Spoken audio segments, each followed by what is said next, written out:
people. Unfortunately, my recording equipment had a little bit of a meltdown in our very first workshop this morning. I wasn't able to even show the slide pack that I'd prepared for those who were there. So what I'm going to do is pretty much race through the high level stuff. Most of the time in the workshop, you were talking to each other and working together.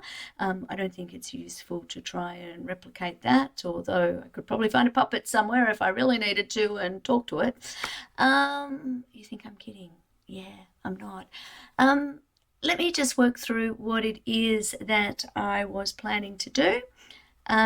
So basically we started off with an acknowledgement of country, and that's pretty important, and I would like actually again to replicate that and to acknowledge the Wurundjeri people of the Kulin Nation, the traditional owners of the lands on which RMIT University stands.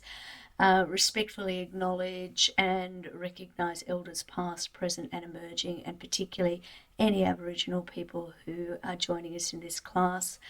I particularly wanted to do that in this particular subject because we live and work on lands where people have been innovating and deploying new technologies for longer than pretty much anywhere else in the world that we know of.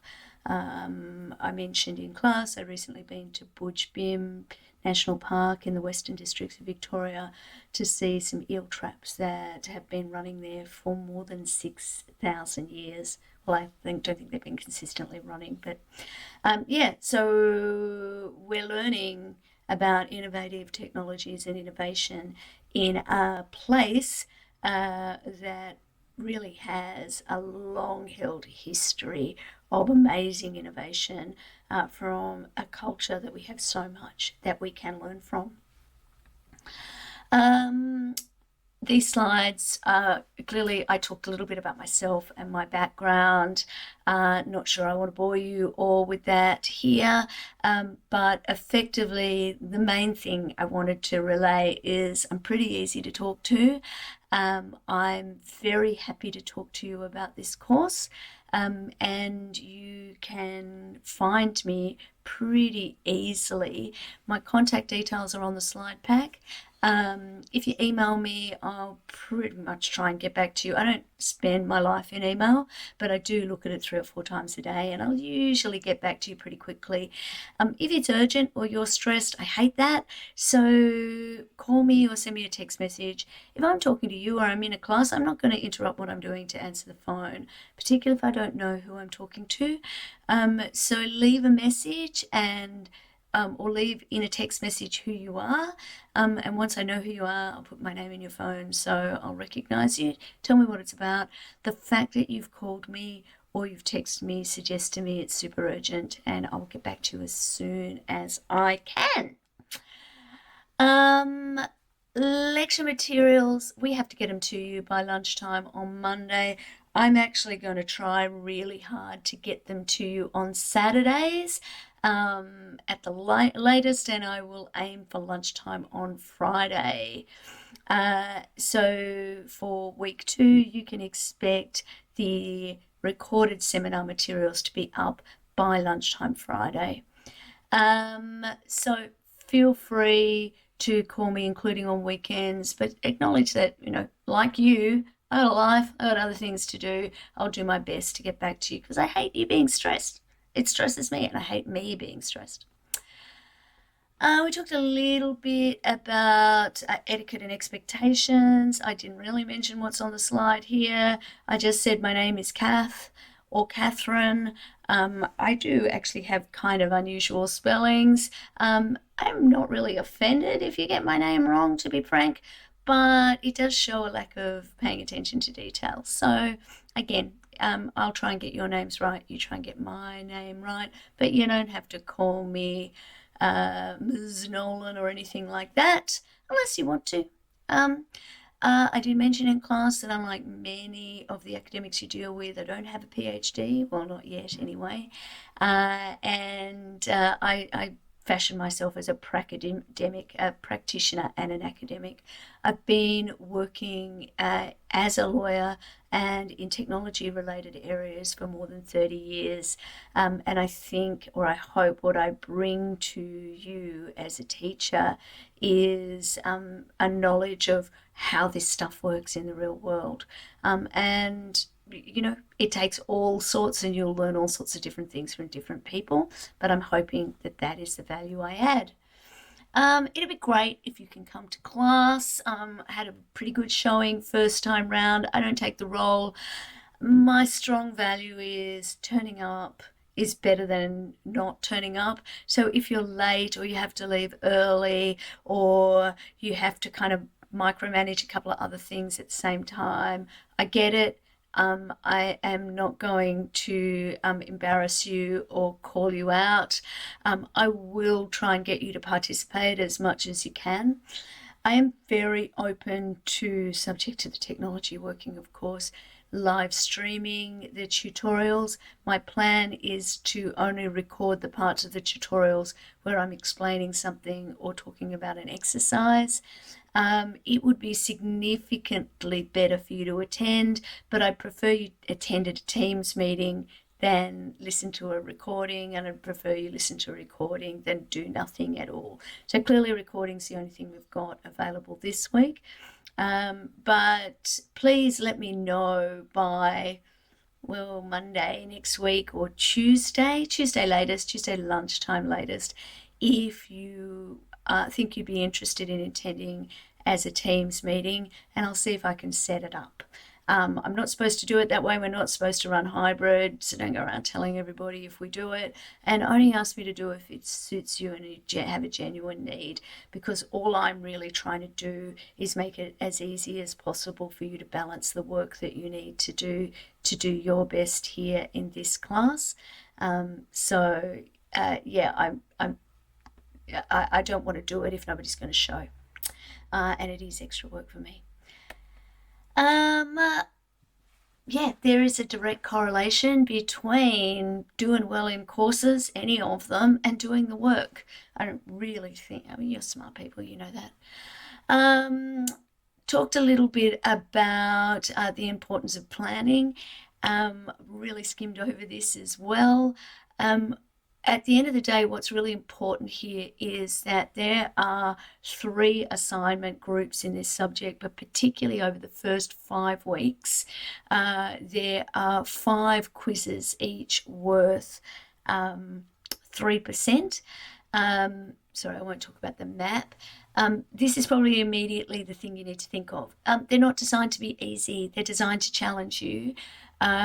You do need to be prepared for them. So while they are available for you to do from the beginning of the week of the content that they relate to, so the week 1 quiz, the one that is open right now as I record this, is available has been available since Monday this week, and basically is due at midnight on Wednesday next week, and that pattern gets repeated. So the week 2 quiz will be available from next Monday and will be due at midnight on Wednesday week. I strongly recommend that you don't try and do them unless and until you have completed the reading, you've been to the tutorial, you've watched all of the lecture materials. So going back actually to the planning your week, ideally you will come to the tutorials having watched the lecture materials or listened to them as podcasts. I don't mind how you do it. If you can read the readings, yay. But if you can't, still come to the tutorial, right? My expectation really is that you will do it in the order of watch the lecture, go to the reading, go to the tutorial and do the readings. I will conduct the tutorials on the basis that I'm not going to embarrass anybody for not doing the readings, but I'm going to try my best to point out why it might be helpful to do them. So once you've actually done all of that, you've made your notes, you feel that you're on top of the material, start the quiz. You only get 1 go at these quizzes. and they will basically go for 30 minutes without interruption. The number of questions on each quiz will vary, but the total will always add up to 30 marks. And that's my way of signaling to you, my expectation is that you should spend, if it's a 3-point question, 3 minutes thinking about this one. So it'll be a mix of multiple choice or multiple answer questions. Many of them will be little scenarios and asking you to select which of a number of options are correct, and there might be more than one. And in some of them, not all of them, there'll be an opportunity for you to write some free text to practice writing using the kinds of language that is expected in this course. And our standards of writing are high. But it's also an opportunity for you to share your wisdom and your insights and to tell me a little bit about who you are. Spoiler alert, in the first one, the very first question you get is a 3-point, so 3-minute question. Tell me why you wanted to do this course. And I'll give anybody who gives me a reasonable answer to that, who isn't effectively just taking the piss, I will give you full marks for that one, regardless of your writing style, because I'm genuinely interested in what it is that I can include in the content to make it as engaging and as interesting and as useful to you. The next thing that we did is we did an exercise. So the exercise itself, I will put the link with it.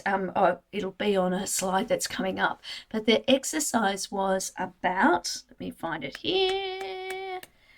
Oh, no, I didn't put it on a slide. What do you know? I would have been in just as much trouble in the room anyway. What will happen is by the time I edit this, there will be a beautiful QR code somewhere around here. See, magic of editing. And the link will be with the podcast for those of you who are listening to it, to a press release that came out from the E-Safety Commissioner. And the E-Safety Commissioner basically has just last week requested a whole lot of platforms, including TikTok, Discord, Twitch, Meta, a range of them, to essentially comply and respond to some notices asking the question, what is it that you as a platform do to keep our kids safe here in Australia? And if they don't respond, if they don't deliver the notices within a period of time, then there's going to be a very large, over 300,000 Australian dollars fine imposed for each day that they don't respond. And I asked you, working in teams, ideally what you had done is you were in a group of either 4 or 6, roughly half law students and half business students. And you were challenged to come up with a range of arguments. If you were the platform and you didn't want to respond to this, what kind of jurisdiction arguments might you use in order to basically get out of any kind of claim or enforcement of that fine? And so to do that, you needed to think about what jurisdiction the E-Safety Commissioner and any court that was trying to enforce the fine would have, and come up with the arguments as to why the E-Safety Commissioner or the court didn't have jurisdiction in order to make that claim. And so the next few slides, I've already sneak peeked them for those of you watching on the video, are basically a selection of the slides that I spoke to during the lecture. And I did suggest in the class that you go back and have a look at the slides that deal with jurisdiction. Because it's really important when you're pulling an argument together that you think about, well, what am I arguing against? Now, it's really easy with that particular tutorial question to go straight to, well, who should be protecting our children? But actually, technically, the legal question that we're asking here is, who has to respond to notices that are given by the E-Safety Commissioner? So to what extent does the law apply to these platforms, all of which are foreign entities? A couple of the things that we talked about in the class included that question of jurisdiction, and the question in particular of how do we know whether or not jurisdiction extends to a foreign entity. So we talked a little bit about how foreign companies may be incorporated in a different place and be the equivalent of citizens from a different place, but they may still be resident and doing business in Australia.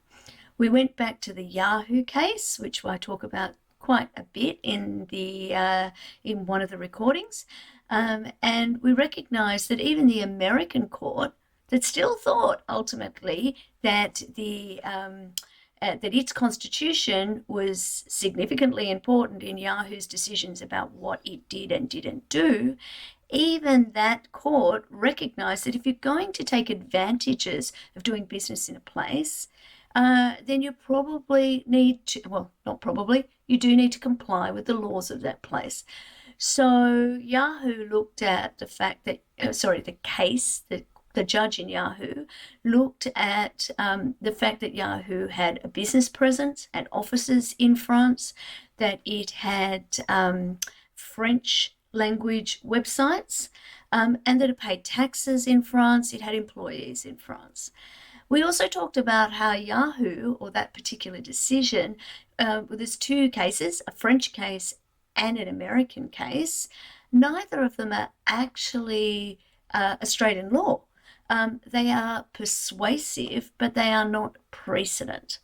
And so that means that an Australian court can pay attention to that case, but is not bound to follow it. But it's also relevant that regulators in Australia have taken what happened in that case, way back in 2002, into account when thinking about the regulation and the way that cross-border activities can occur using the internet.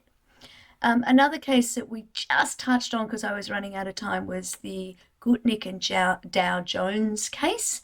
And in that case, the fact that the information was received in Australia was enough for the High Court to see a connection between Australia and the defamatory statements that were published. Now, that is in the context of defamation, but could still be relevant here. I think there are a lot more jurisdiction arguments that we could have explored, but we didn't. Well, actually, people working in groups probably did explore them, but these particular questions will be relevant to that very first quiz that you have to do. So basically, let me just flick here. These were the slides I wanted to remind you about. All of this is covered in the jurisdiction lecture if you need to go back and refresh. And always, if you have questions, concerns, frustrations, compliments, suggestions, any of the above, please share them with me. I look forward to hearing from you and seeing you next Wednesday. Cheers.